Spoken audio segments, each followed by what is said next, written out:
saben, tenemos algunos meses que iniciamos esta carta del 1 Timoteo, vamos a seguir estudiando y el día de hoy, si se fijan, el hermano hizo una lectura de toda la porción que ya tenemos algunas semanas estudiando.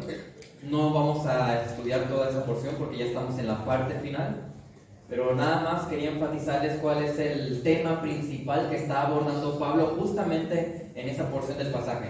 Aquí Pablo, recuerden, el propósito que le dio a Timoteo con esta carta es cómo va a dirigir la iglesia. Él está diciendo, ¿sabes que yo te envío esta carta para que tú sepas cómo dirigirte? ¿Cómo la vas a dirigir en medio de todas las situaciones que están rodeando a esta iglesia? Entonces, se presenta Pablo e inmediatamente él le advierte, ¿sabes qué? Uno de los principales problemas y de los primeros que tú vas a tener son los falsos maestros. Así que le está advirtiendo, le está diciendo cómo cuidarse de los falsos maestros, qué precauciones debe de tomar, cómo los va a identificar. Y hasta el día de hoy nosotros ya hemos visto en el versículo 3 y 4 cuál era el problema de esos falsos maestros. Del versículo 5 al 6 vimos cuál es el resultado que ellos tienen con sus enseñanzas o con su ministerio o su falso ministerio. Y el día de hoy nos vamos a enfocar en los versículos 7 al 11 para que veamos finalmente cuál es el error de estas personas. Y el propósito de saber cuál es su problema, el resultado que tienen y el error es que nosotros sepamos identificar cuando dentro de la iglesia se puedan estar levantando falsos maestros. Cuando yo acudo a escuchar algo en redes sociales, saber si es un falso maestro. O no sea incluso que uno de nosotros, personalmente, esté teniendo raíces de un falso maestro.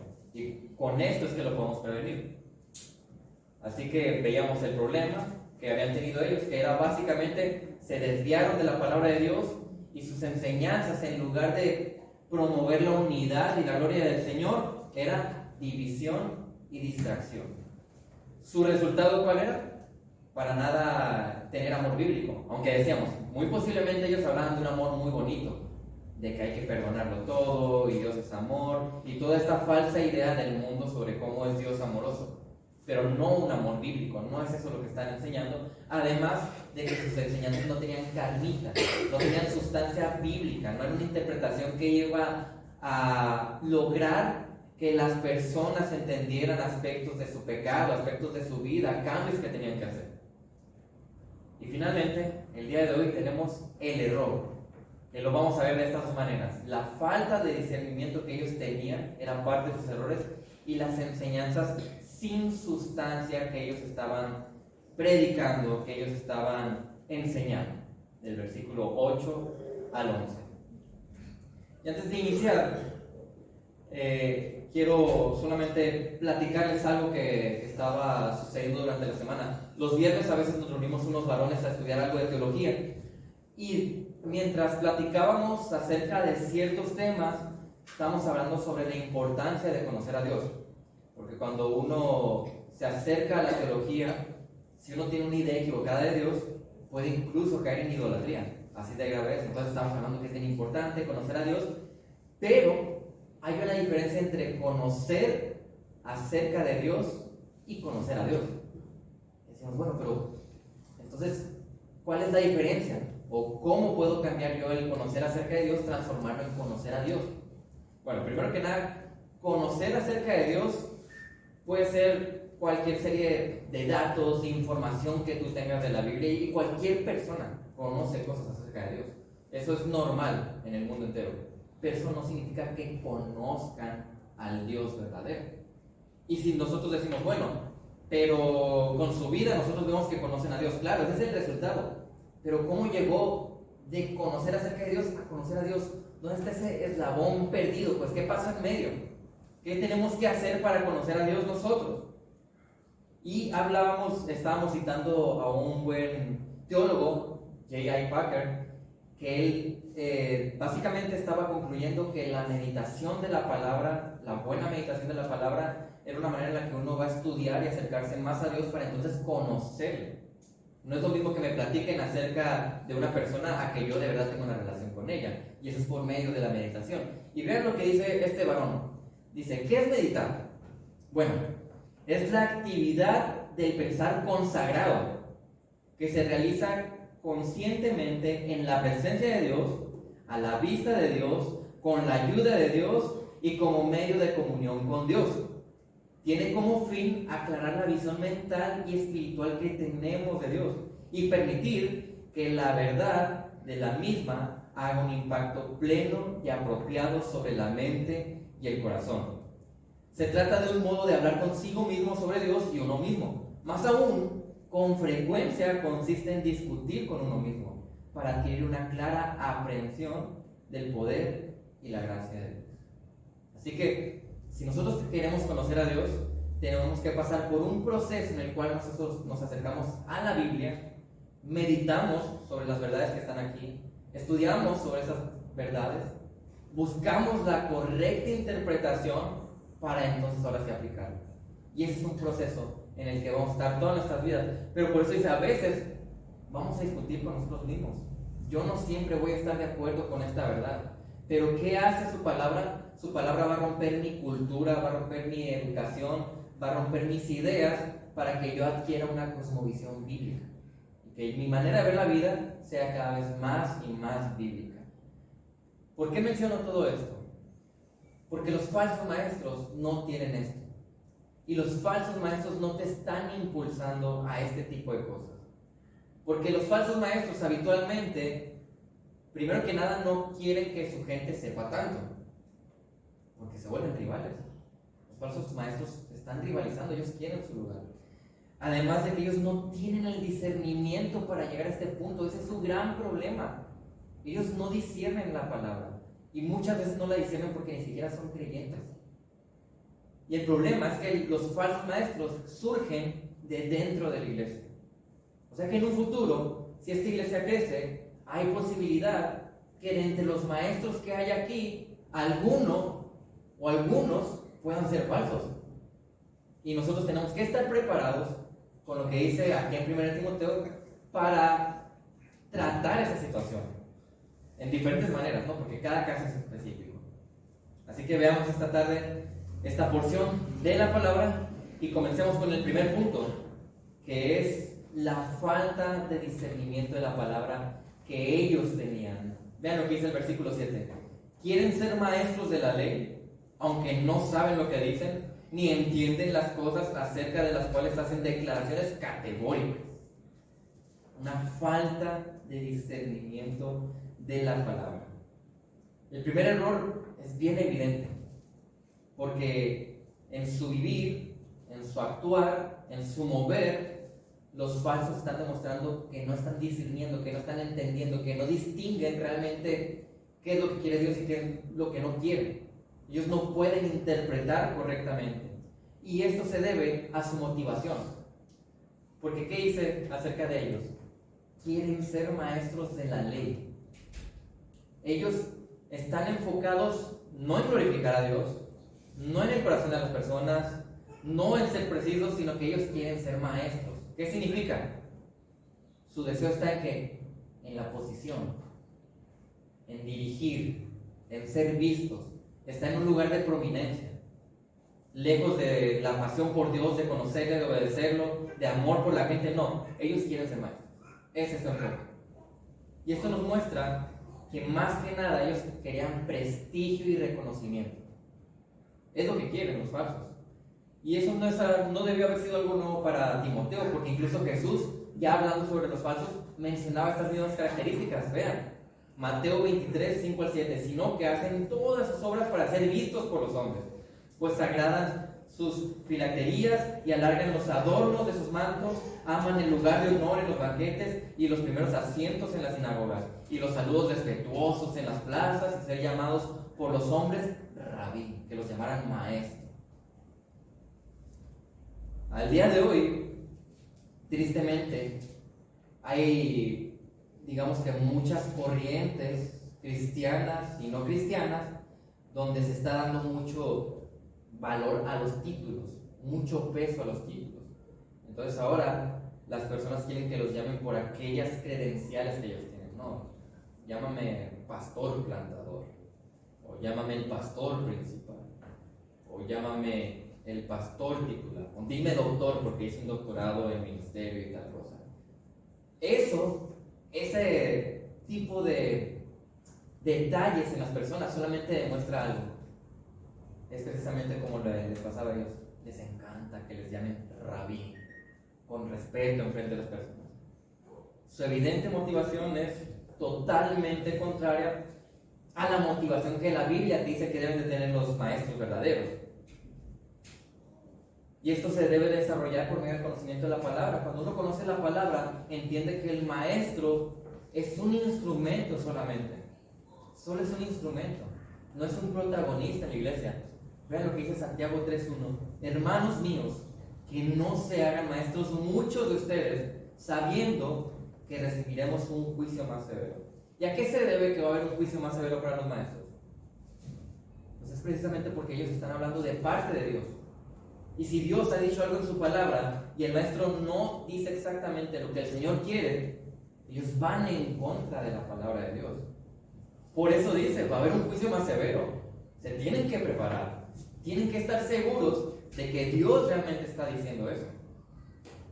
Así que claramente el error que tenían los falsos era que no tenían discernimiento. Una equivocada motivación que no les estaba moviendo a prepararse más incluso. Y esto lo vemos porque todavía el resto del versículo no fue claro. Dice, aunque no saben lo que dicen, ni entienden las cosas acerca de las cuales hacen declaraciones categóricas. Ellos no entienden realmente lo que están hablando, de lo que dice la Biblia. Su error es que no saben, no entienden lo que están diciendo o lo que declaran. De hecho, es bien interesante que la palabra entienden está escrita en el griego como si fuera una acción continua. O sea, habitualmente ellos van a caer exactamente en lo mismo, en no entender, en no discernir, en no llegar al punto de comprender la Biblia, de interpretarla correctamente. O sea, no están desarrollando un conocimiento, un entendimiento progresivo como cualquier otro creyente debería desarrollarlo. No hay crecimiento. ¿Y cuál es la razón de que no haya crecimiento en ellos? ¿Por qué no pueden discernir? ¿Qué dice 1 Corintios? Pero el hombre natural no acepta las cosas del Espíritu de Dios, porque para él son necedad y no las puede entender, porque son cosas que se disciernen espiritualmente. Ellos necesitan que el Espíritu Santo esté trabajando en ellos, capacitándolos para que puedan entender lo que están intentando aprender. Esto no significa que no pretendan entender la Biblia, ojo. Uno que conoce va a darse cuenta que la persona no entiende, pues está hablando cosas que van en contra de la Biblia. Pero ellos hablan con mucha seguridad. Hablan como si lo que dijeran realmente es lo que dice Dios. Ellos no se quedan callados. Ellos dan rápido dan su opinión acerca de las cosas, aunque no entiendan. Aunque ni siquiera está bien su comentario. Ellos posiblemente hablan mucho y dicen poco. O sea, básicamente mucha paja y poca enseñanza, poca carnita. ¿Por qué decimos esto? Porque incluso vemos que dice que hacen declaraciones categóricas. Ellos hablan con mucha seguridad y dicen, esto es así, y así lo dice Dios. Y esta declaración bien fuerte y directa, pero ni siquiera las entienden. Son declaraciones que ni siquiera son verdad. Hablan con mucha seguridad en su error. Ahora, este puede ser un peligro para todos nosotros, porque tristemente la mayoría de nosotros cree conocer más de lo que realmente conoce. Habitualmente tenemos un mayor concepto de nosotros del que realmente es. ¿Y por qué es peligroso? Porque muchas veces yo puedo estar hablando con personas o yo puedo hacer comentarios que sean declaraciones categóricas y yo estoy bien seguro de que lo que digo es verdad y no sé. Por eso, Romanos nos advierte. Es bien interesante, y esto lo hablamos con los varones. Romanos 12:2 es un versículo al que recurro mucho porque está hablando de algo que el creyente debe hacer habitualmente. Observen lo que dice Romanos 12:2. Y no se adapten a este mundo, sino transfórmense mediante la renovación de su mente. Dice, no se adapten a las filosofías, a las enseñanzas, a todo lo que te está tratando de vender el mundo, para que tú seas como ellos. Dice, entonces, en su lugar, transfórmate mediante la renovación de tu mente. O sea, trata de cambiar tu cosmovisión por medio de la palabra. Dice, para que verifiquen. Verifiquen es discernir, distinguir. Para que verifiquen cuál es la voluntad de Dios, lo que es bueno, aceptable y perfecto. Y eso solamente por la renovación de la palabra. Pero vean lo que dice el versículo 3, después de Romanos 12:2, dice, porque en virtud de la gracia que me ha sido dada, digo a cada uno de ustedes que no piense de sí mismo más de lo que debe pensar, sino que piense con buen juicio, según la medida de fe que Dios ha distribuido a cada uno. De antemano, Dios ya sabía, Dios ya sabe que vamos a tener un concepto mayor. Y nos dice, no, mira, ¿sabes qué? Trata de ser muy sincero contigo mismo para que no tengas un concepto mayor. Bájale 3 rayitas y vas a ver que vas a poder tratar con las situaciones de tu vida de una mejor manera, más eficaz.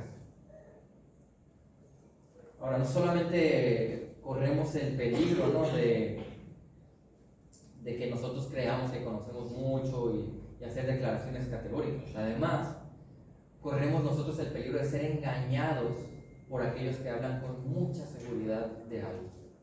Los falsos tienen la tendencia de manipular a personas con ciertas declaraciones que son erróneas para su conveniencia. Y son muy inteligentes. Entonces es que es bien curioso porque me he topado con muchos ejemplos. Por mi trabajo me toca estar rodeado de diferentes círculos de evangélicos. Y es bien curioso porque de repente pueden estar en una conferencia bíblica, los que están ahí en la conferencia están predicando cosas muy ciertas acerca de lo mal que están las iglesias, de cosas que tenemos que mejorar. Y estos falsos son tan inteligentes que toman esa información y la pueden hablar de repente con sus iglesias y utilizarlas para darse autoridad y decir, ven, estamos bien. Pero ellos son inteligentes, saben cómo manejar la situación y con mucha seguridad y con declaraciones muy seguras engañan a las personas. Así es como se mueven ellos. Por lo tanto, nosotros somos responsables de trabajar en nuestra vida para poder desarrollar un discernimiento y identificar eso. Y no solo eso, sino que además tenemos que ser valientes, porque llegado el momento vamos a tener que confrontar esas falsas enseñanzas o esas declaraciones equivocadas. Hay un lugar, me habían platicado, donde hablan con mucha seguridad algunas personas, pero son declaraciones que están sacando no de la Biblia, sino que toman una palabra técnica y de ella crean una enseñanza para decir que así Dios quiere que vivamos. Y eso es bien peligroso, porque es muy atractivo, te hace pensar que eso es muy lógico, pero no sale de aquí. Y eso te puede decir que es una verdad, pero como no sale de la Biblia, no es algo que nosotros podemos tomar como una verdad. Vean lo que dice Efesios 5, 10 al 13 nos está explicando, te está diciendo, bueno, tú tienes que discernir. Y más o menos cómo es el proceso, véanlo. Dice, examinen qué es lo que agrada a Dios. Eso es discernir.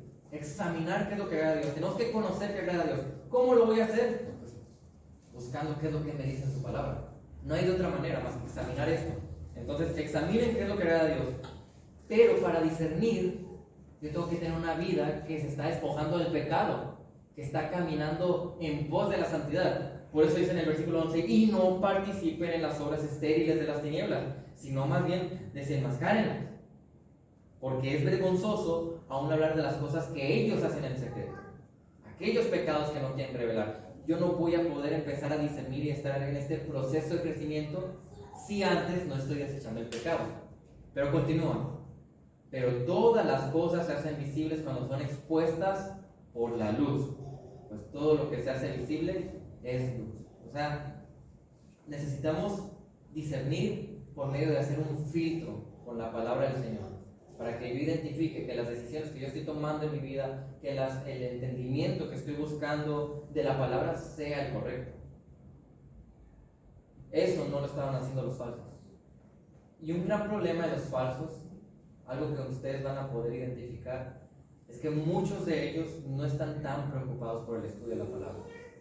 Ellos están muy seguros del conocimiento que tienen. Ellos creen que conocen mucho y se jactan de ese conocimiento. Platicamos el viernes de que un buen maestro es un buen estudiante. Así que un falso maestro no va a ser identificado por ser un buen estudiante de la palabra. Y es una buena manera de identificarlo. Pero no solamente, aquí Pablo nos está hablando de que uno de sus errores era la falta de discernimiento, sino que había un uso incorrecto de la palabra del Señor. Vean lo que dice aquí 1 Timoteo 8:11, pero nosotros sabemos que la ley es buena si uno la usa legítimamente. Reconozcamos esto, que la ley no ha sido instituida para el justo, sino para los transgresores y rebeldes, para los impíos y pecadores, para los irreverentes y profanos, para los que matan a sus padres o a sus madres, para los asesinos, para los inmorales, homosexuales, secuestradores, mentirosos, los que juran en falso y para cualquier otra cosa que es contraria a la sana doctrina, según el glorioso evangelio de Dios bendito que me ha sido encomendado. ¿Dónde dice el pasaje que ellos están haciendo un mal uso de la palabra? Bueno, vayamos viéndolo poco a poco. En contraste con los falsos, los maestros bíblicos tienen el entendimiento de que la ley es buena, de que la palabra del Señor tiene mucho poder y mucho fruto cuando es usada correctamente. La Biblia no es el problema, sino que algunos no son precisos al interpretarla y al enseñarla, al aplicarla. Por eso menciona que es bueno si uno la usa legítimamente. Si uno le está dando la interpretación correcta, eso es bueno, va a tener su fruto la palabra. Y siempre es útil, tenemos diferentes pasajes de la Biblia que lo están enfatizando. Vean aquí, 2 Timoteo 3:16-17, toda escritura, cada letra, cada parte de ella dice, es inspirada por Dios. Mira, parte de Dios. Y útil para enseñar, para reprender, para corregir y para instruir en justicia, con el propósito de que el hombre de Dios sea perfecto, o sea, para que cumplamos la meta de ser como Cristo, equipado para toda buena obra. Pero para que tenga todo este resultado la palabra, es necesaria una cosa. Dice, procura con diligencia presentarte a Dios aprobado, como obrero que no tiene de qué avergonzarse. ¿Y por qué no tiene de qué avergonzarse este obrero? ¿Por qué no tiene de qué avergonzarse este creyente? Dice que maneja con precisión la palabra de verdad. Es preciso cuando le está interpretando. Y el 16, evita las palabrerías vacías y profanas, porque los dados a ellas conducirán más y más a la impiedad, y su palabra se extenderá como gangrena. Entre ellos están aquellos falsos que habían confrontado, Himeneo y Fileto, que se han desviado de la verdad diciendo que la resurrección ya tuvo lugar, trastornando así la fe de algunos. Está aquí haciendo Pablo ya en la segunda carta un contraste. Te está diciendo, mira, tú tienes que ser bien preciso al trazar la palabra, pero no seas como los falsos. Y menciona a dos de ellos, Himeneo y Fileto. Estos dos hombres no son precisos, no lo están haciendo. Al contrario de ellos que están enseñando esas falsas enseñanzas, tú no. Tú buscas ser fiel. Y el versículo en 1 Timoteo continúa y dice, reconozcamos esto, que la ley no ha sido instituida para el justo. La Biblia, la iglesia, Dios, no es para la gente santa. No es para los buenos. No es para los que no fallan. No. ¿A quién dice Jesús que vino a rescatar? A los perdidos, a los injustos. La verdad es que rescató a lo podrido, porque eso es lo que somos. No somos mejores que las personas de afuera. Y lo digo porque tristemente a veces el cristiano tiene esta fama de creerse mejor, de creerse más santo. O alguien platica un testimonio de cómo fue de pecador y cómo lo rescató Cristo, y uno dice, uy, no, yo no era tan malo, yo no era así. Y eso no. ¿Saben por qué no fuiste así? Porque Dios no te puso en las mismas situaciones que esa persona. Pero decía un buen teólogo, si cualquiera de nosotros hubiese estado en la misma situación que Hitler, las mismas circunstancias, el mismo contexto, seríamos igual o peores que Hitler. Y es solo por la gracia de Dios que no estoy depravado totalmente. Así que por eso dicen, no es para el justo la ley, sino que es para los transgresores, dice más adelante, sino para los transgresores y rebeldes, los impíos y pecadores, para los irreverentes y profanos, para los que matan a sus padres o a sus madres. Vean toda la lista, ¿no? Todos estos pecados que está mencionando son pecados tremendos, la mayoría de ellos. Y su propósito aquí es mostrar el pecado que hay en nosotros. Porque te está diciendo, pues tú eras eso. Por eso tú necesitaste de la palabra del Señor. Y esto elimina mucho del poder y de los santurrones, que eran los falsos. Como los falsos se creían una clase superior, te está diciendo, no. Todos, ve de dónde venimos, te está diciendo. Ve nomás lo que tuvo que rescatar el Señor. No somos más que otra persona. Curiosamente, en esta lista, la primera parte son pecados que se refieren a una ofensa directa en contra de Dios. Vean, dicen los transgresores y rebeldes, aquellos que no se someten a la palabra del Señor. Dicen los impíos, van en contra de la piedad, van en contra de lo que Dios dice. Y pecadores, aquellos que están ofendiendo con su vida. Para los irreverentes y profanos, son estos que se burlan del Señor, se burlan de la palabra, se burlan de la iglesia, de los cuales estos pecados todos participamos antes de ser creyentes. Y la segunda parte es referente a pecados que tienen que ver con relaciones interpersonales. Dice, para los que matan a sus padres o a sus madres, para los asesinos, para los inmorales, que aquí estaba hablando más que nada de los sodomitas, porque era una práctica terrible que muchos de los falsos maestros tenían. Homosexuales, qué loco, ¿no? A veces los homosexuales están en contra de los cristianos diciendo que Dios ama a todos y que también recibe a los homosexuales, y de repente ves la Biblia y ves que lo incluye en la lista de pecados terribles de aquellos que son identificados como no creyentes. No sé, los homosexuales sacan de contexto todas las cosas. Dice secuestradores, mentirosos, los que juran en falso. Están abarcando todos los pecados posibles que caracterizan a los falsos. Y uno puede decir, ay caramba, pues esto identifica a los falsos. Vean a los falsos lo que hacen.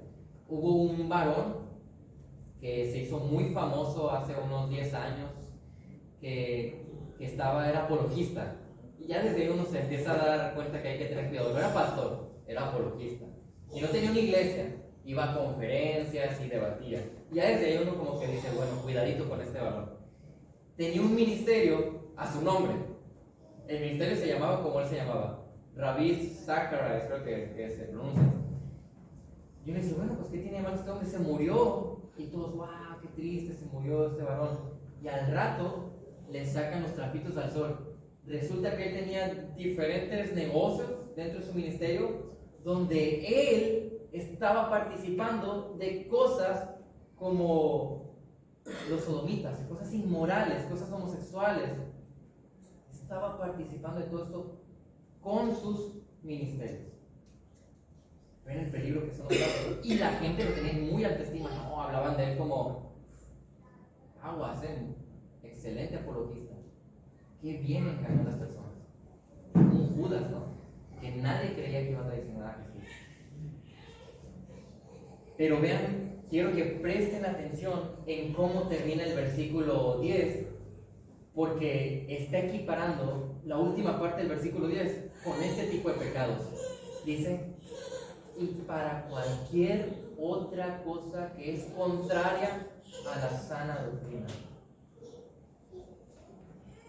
Pablo está diciendo, es igual de grave a esos asquerosos pecados que acabo de mencionar que ir en contra de la sana doctrina. Esa es una declaración categórica bíblica, de verdad. Porque hay gente que tiene comezón a la sana doctrina, que no les gusta. ¿Por qué? Porque la sana doctrina, ¿qué es lo que va a hacer? Va a sacar las verdades bíblicas que van a poner a Dios en su lugar, allá arriba, donde pertenece, y a nosotros y nuestras actitudes y actividades por los suelos. Porque nos va a mostrar realmente quiénes somos. Y nos va a decir, ya sé que tú quieres vivir así y y que deseas estas cosas, pero Dios dice, no, tienes que desear esto y vivir de esta manera. A la sana doctrina no gusta mucho por eso, porque implica cambio, y yo estoy cómodo, no quiero un cambio. Pero es bien importante estar arraigados a la sana doctrina, porque ir en contra de ella se equipara a los pecados que acabamos de mencionar. Y es bien grave que en algunos grupos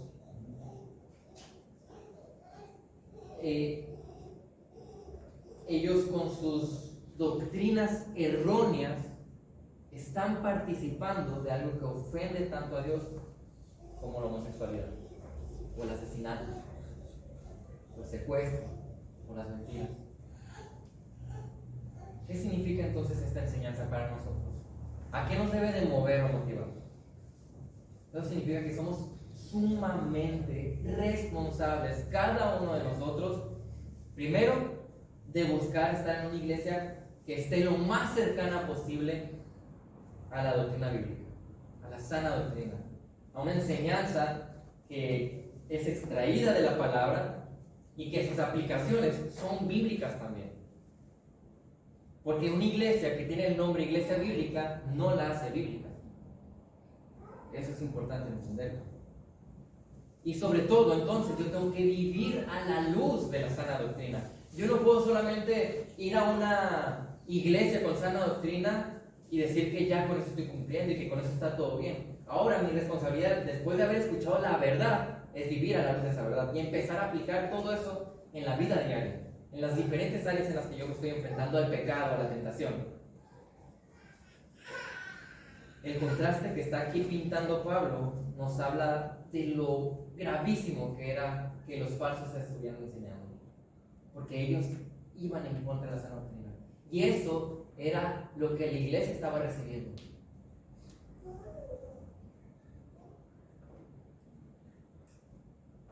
Pero vean cómo termina el pasaje.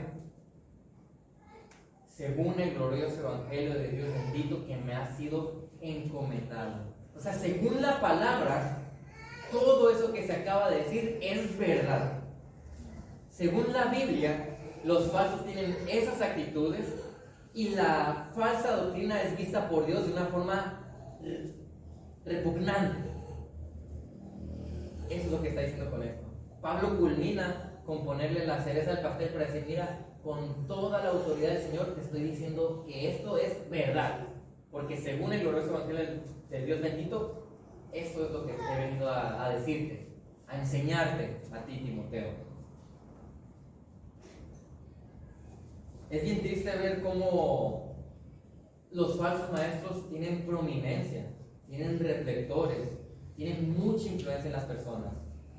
Entonces nosotros estamos siendo alertados por la Biblia para que primero los podamos detectar. Y si los detectamos, no los sigamos. Y no hay que promoverlos. Y si están dentro de la iglesia, no hay que expulsarlos, sino hay que confrontarlos. Hace unas semanas hablábamos con algunos de que es bien importante aplicar las 5 Cs. Tenemos que confortar a las personas de la iglesia, pero también las tenemos que consolar, las tenemos que corregir, las tenemos que confrontar. Y era dar consejo, pero pues es aconsejar también. Son las 5 Cs: proveer consejo, consuelo, confort, corrección y confrontación para las personas. Así que si yo detecto algo de eso aquí, tengo esa responsabilidad.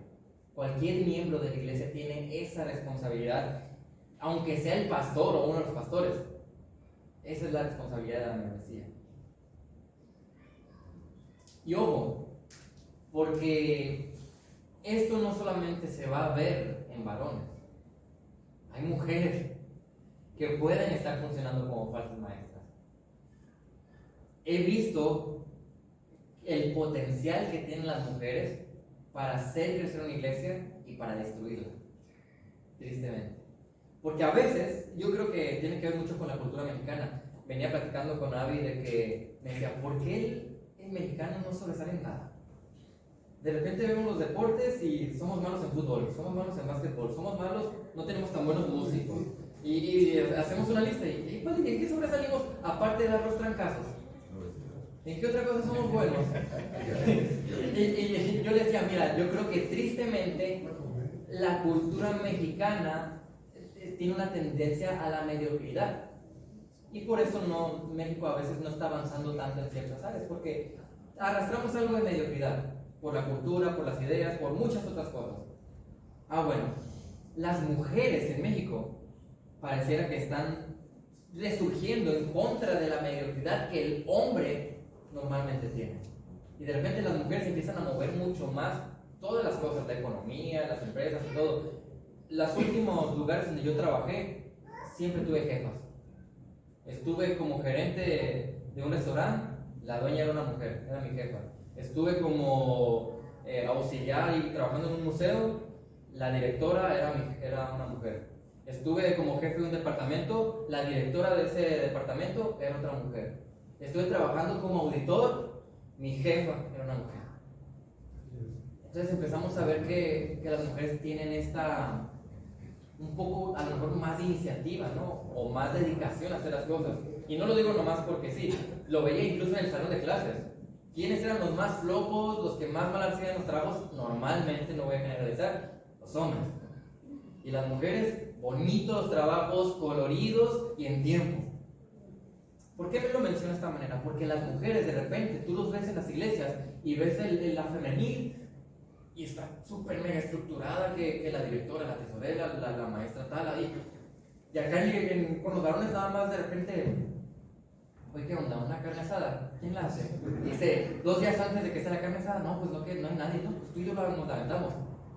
Y las mujeres hacen una comida y tienen rifa, tienen regalos, tienen todo adornado bien bonito. Entonces vemos que sí, las mujeres se mueven muchos. Así que los falsos maestros no solamente pueden venir de parte de los hombres, hay que ser cuidadosos, porque las mujeres tienen mucho fuego por hacer muchas cosas en la iglesia y a veces puede haber falsas maestras dentro de la iglesia que están moviendo a la iglesia o a las mujeres por lo menos en dirección contraria de la sana doctrina o en dirección contraria de lo que el liderazgo trata de enseñar.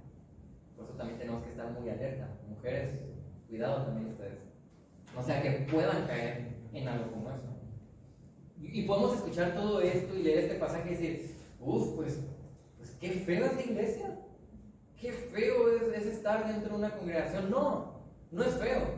Solamente era la parte más fea de lo que estaba sucediendo en esa iglesia y con lo que tenía que lidiar Timoteo.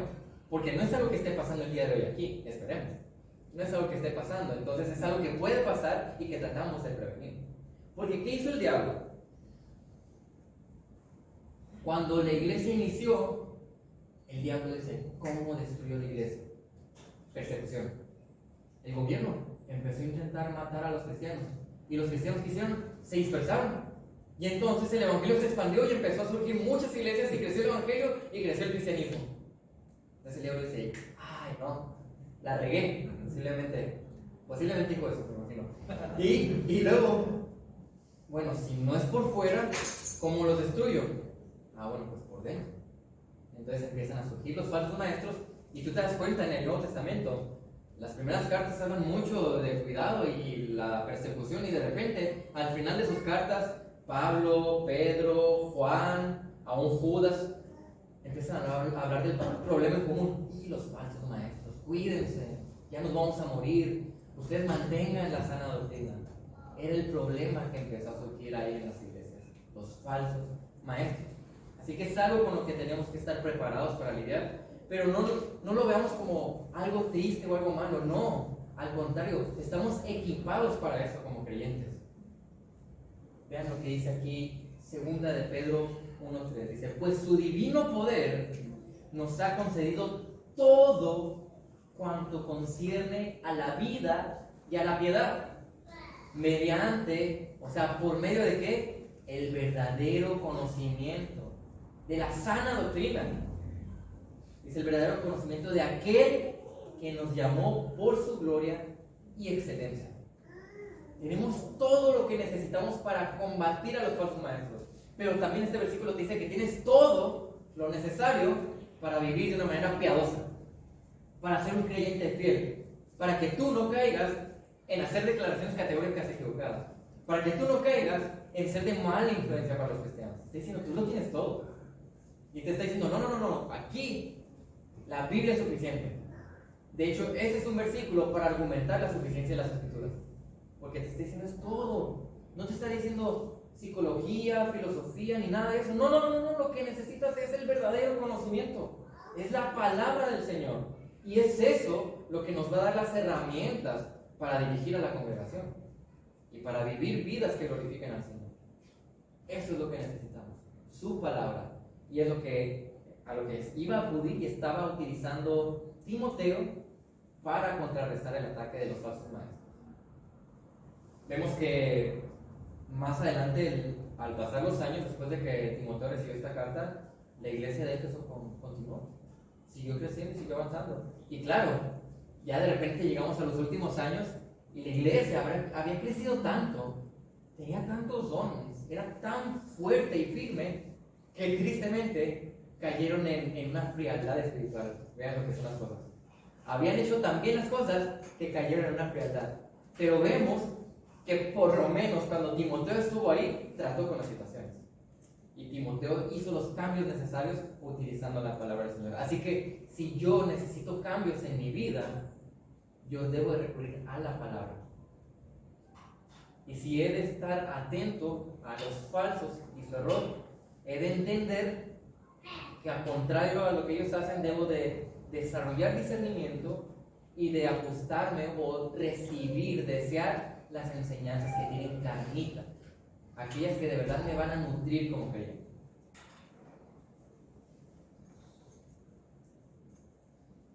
Y antes de terminar, nada más quería mencionar algo. Pues estamos hablando mucho de lo que el creyente puede hacer, pero tal vez algunos de ustedes pueden llegar a frustrarse y decir, ¿por qué me acerco a la palabra y no discierno? ¿Qué está pasando conmigo? Muchas veces, algunos de nosotros no vamos a discernir por una simple razón. Porque si hemos de discernir, se necesita el Espíritu Santo. Y tal vez algunos de nosotros creemos que tenemos el Espíritu Santo, pero no ha sucedido eso. Así que si tú en tu vida ves que no puedes entender la Biblia, que no hay discernimiento, que no aplicas la palabra, entonces tienes que acudir a buscar al Señor, porque a lo mejor lo que necesitas más que nada es el Evangelio para arrepentirte de tus pecados, que no ha sucedido eso.